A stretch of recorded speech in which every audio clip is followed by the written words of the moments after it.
下水的话，人家举报你，他们水警会过来抓的。成都人第一次打卡宁波的水。Hey everyone, welcome to my packraft devlog, the Ningbo edition. This time, I was invited by an industry big shot friend who runs an outdoor brand, and we agreed to meet up in Ningbo for some paddling, since I left on the morning of the Dragon Boat Festival and only had a day and a half in Ningbo before heading back to Chengdu. 教成都的朋友们一些省钱秘籍啊！这个地方看着很偏僻，但实际上这种离机场已经很近了。然后在这个地方也不会有人来贴你条，然后免费可以停几天。然后我们现在拿上我们的行李，打车去机场。I packed my raft into a suitcase, grabbed a change of clothes, and rushed out the door. But as soon as I hit the airport, I realized my paddle was too big to fit in the suitcase. It counted as oversized baggage. So, I had to stop at the oversized baggage counter to check it in. Luckily, I left early, so this little hiccup didn't delay my trip. By the way, before landing in Ningbo, I saw so many lakes from the plane. Do any of you know what lakes those are? The Jiangsu-Jiagyong region really lives up to its reputation. There's water everywhere. If I get the chance to organize events or shoot videos around here in the future, I'll definitely have to check them out. So many of those lakes look incredibly interesting.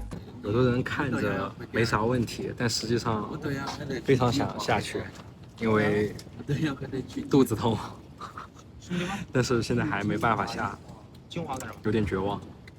Once I arrived in Ningbo and met up with my friend, our very first stop was Dongqian Lake. My friend told me it's super famous in Ningbo and absolutely massive. But after driving around the lakeside for ages to finally find a parking spot and pumping up the raft, a security guard told us paddling wasn't allowed there. He said the fishery administration would catch us. 这是我们的团队，陨落了。物是未决，身先死。穿上了救生衣，开始给船泄气。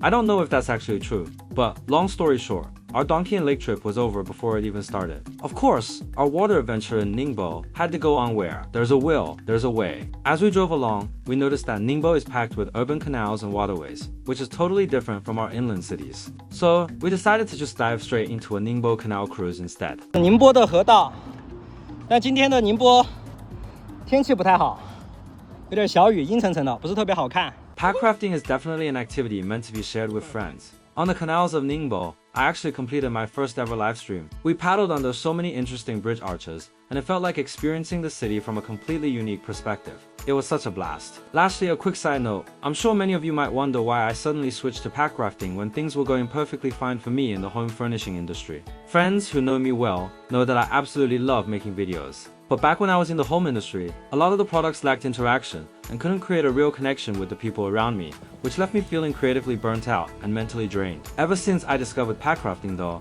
I realized we can explore the world not just by roads, but by waterways. The sheer peace and tranquility you feel in the middle of a lake completely healed my mind. Through packrafts, I've met so many great friends. And for the first time in a long while, I've been losing sleep, racking my brain over a logo design, or tossing and turning thinking about how to nail a specific shot for a video. I know the path of making packrafts won't be easy, it might even be incredibly tough, but I believe I can do it because I genuinely, deeply love packrafting. I really hope that when you get your hands on one of my packrafts, you'll feel the care and joy I put into it. Thank you so much for watching till the end. If you're interested in the packrafts I'm making, feel free to join our community group and stay tuned. I previously mentioned the purchase link would be up by late June at the earliest, but it looks like it'll be pushed to July now. Still, we'll get the samples out for you to see as soon as possible. This is Anton, asked known as Zhang Dongdong. Love you us. See you next time. Bye bye.